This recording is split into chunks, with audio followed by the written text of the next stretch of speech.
just thank everybody that took a part in this and made sure that we were going to get this done. So I do want to introduce the governor of our state, Governor Ned Lamont. All right, well, thank you, Mayor Rilling and everybody, and I'll just reiterate what Harry said. Just imagine it was 5:30 yesterday morning when a passenger car came in, sideswiped the tractor trailer as well as the fuel truck. The fuel truck catches on fire burning underneath the bridge. The bridge is found to be incredibly unstable, and here we are a little more than 24 hours later, and that bridge is going to be down very soon. The shears are coming in, lift off the final piece of this, get the asphalt back in place, and hopefully, a lot of links in the chain. We get I-95 going in both directions on Monday. Big hats off to the people standing behind me, the folks who have been here since 5:30 yesterday morning, here 5:30 again this morning as we start getting this bridge replaced and what we got to do going forward. You know, I've been on the phone with Pete Buttigieg. I'm here with Senator Blumenthal, who's got some announcements in terms of what we're doing to make sure we get federal support. We declared our emergency declaration yesterday. Hopefully that puts us in the front of the line, make sure we get the federal support we need. But from the bottom of my heart to all the contractors, the fire department, the team you've got here, Harry, making sure this works. My only advice to you, because it was pretty choppy getting down here, is stay away. Stay away from this area for at least another 72 hours. Take the train, stay home. I think you're going to save yourself a lot of stress. Dick? Great. Thanks, Governor. Thank you to Mayor Rilling, and I want to add my thanks to the Norwalk Police and Fire. They have been absolutely magnificent, and to the state police as well, and all of the state DOT cooperating with the federal DOT. And the people of Connecticut should know that the cost of this repair is going to be borne by the federal government. The money is there. It doesn't have to be appropriated. It doesn't have to be authorized. There is Federal Highway Administration money there for emergency relief designed to meet exactly this need. And we are going to be writing as a delegation to the Federal Highway Administration, which is part of the Federal Department of Transportation. We're going to be demanding money to cover all of the costs, probably in the tens of millions of dollars, at least $20 million. And we have every assurance that the Department of Transportation will provide this emergency relief. So none of the cost is borne by Connecticut taxpayers. The Federal Highway Administration has money already appropriated for exactly this kind of purpose, and it's used elsewhere in the country. Connecticut should have its fair share. In the meantime, the real workload burden is going to be borne by the contractors and the Department of Transportation of the state of Connecticut. And as the governor said, if you're in this area, there's no good way to get there from here for right now, and maybe for a little bit of the foreseeable future. There's going to be a lot of trucks trying to find a way around this bottleneck. And of course, the trucks can't use the merit. So they're going to be on local streets. Think Mianus River Bridge and the kind of traffic we saw at that time. Federal money is going to be there to cover the financial costs, but the inconvenience and the other burdens are going to be borne by the people of this area. I live here, so I go to Hartford every day that I'm in Connecticut or on those roads, and I'm going to be trying to accommodate my schedule, for example, leaving a little bit earlier in the morning, say at 6:30 instead of 7:30, and as I did this morning, there was no traffic. I can tell you that there are ways around it, but just be advised that there's going to be a little bit extra inconvenience. Thanks. Gary, you put it. Yep, good afternoon. So, Connecticut Department of Transportation, working with the contractor on scene, Yonkers Construction, is currently in the midst of demolishing the existing bridge that is out there, bridge number 55. Quite a lot of work has been done in just the past few hours. Once the concrete is removed from the structure, We have equipment on the way, large shears that will be able to remove the actual beams from the bridge.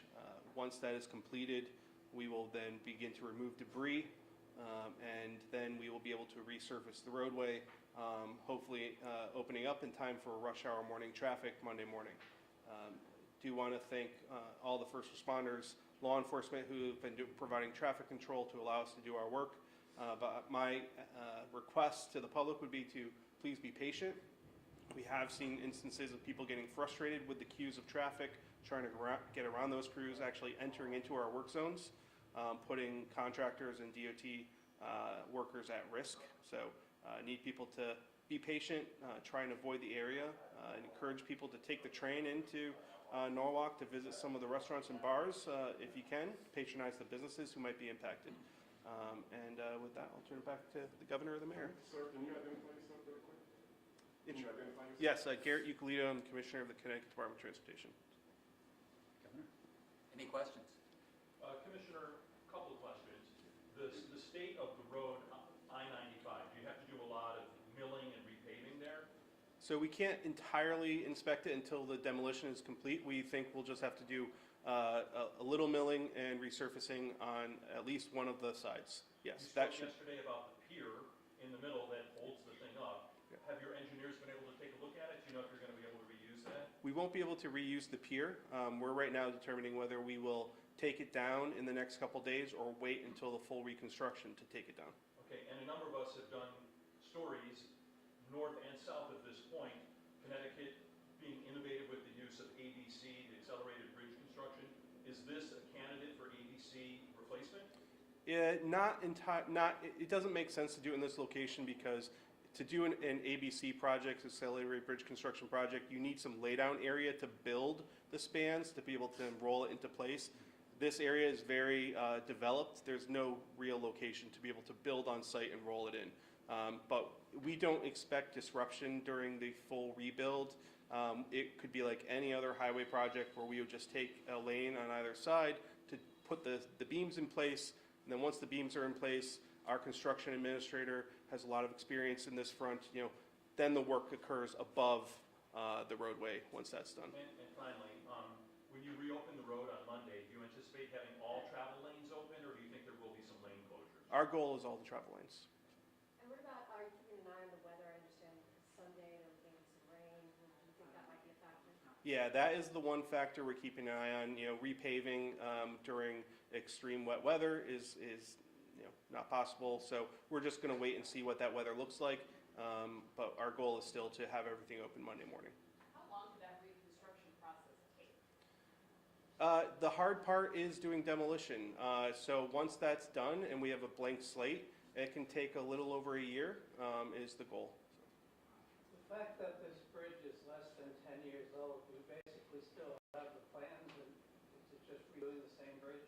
We do have all the plans, but we are going to look at the load ratings because federal requirements change over time. So there have been changes in some of the federal requirements on load ratings since that bridge was, the design plans were finalized in 2011 to now. So we're going to need to wait and see what those changes have been. Mayor Rilling, your thoughts about Fairfield Avenue being closed for a year? Well, it is what it is. We have to live with it. It's not ideal, but we understand that.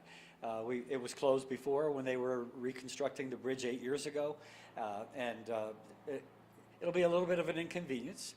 And as you heard the commissioner and the mayor, the governor, and the senators talk about driving around Norwalk, it's going to be an inconvenience that we're going to have to deal with. Regarding the crash, is there an update on the investigation? Who's responsible? If they will be held accountable?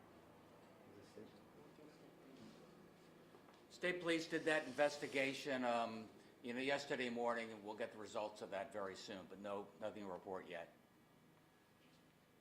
And I might just say, we're looking into on the economic effects Yes. of businesses. This could be a real hardship for some of the businesses. We're looking at the possibility of loans that might be available, obviously at minimal interest, from either FEMA or the SBA.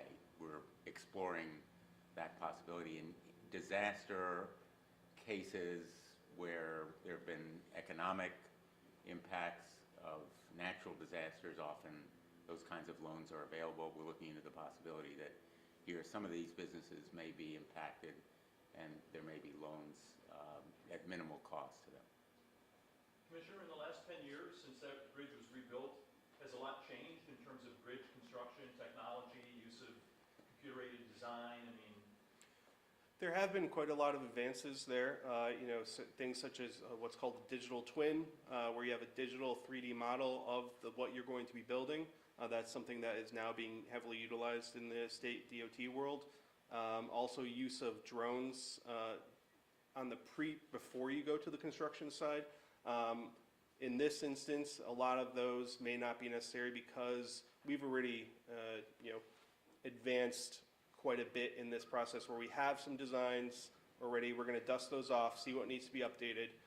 But the hope is that advances since the last designs were finished in 2011, it might be a little bit easier. When is that big piece of equipment gonna come in to remove the bridge? Yeah, so we'll have a couple, they're called shears, to be able to cut the beams.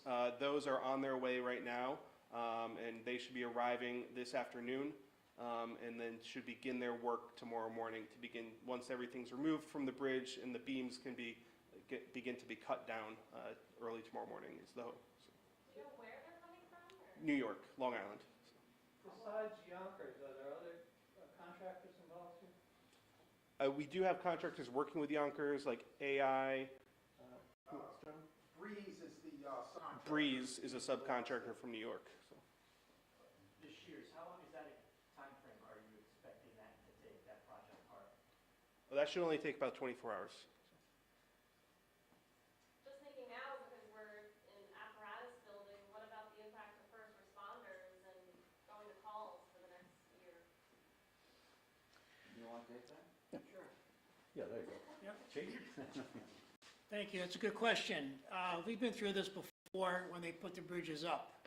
So as far as an inconvenience, that's exactly what it is, but it doesn't really affect our response. We have bridges on the east side and the west side, and we'll just go around the block. So we could live with it. As Chief Gatto said, we've coordinated with Norwalk Combined Dispatch before with this exact plan, so we'll have no issues at all responding to this side of town. Thank you. thank you. Thank you. Thank you, everybody. Thank you. That was painless. Well done. We got all these 100-year-old bridges. We got to get them removed.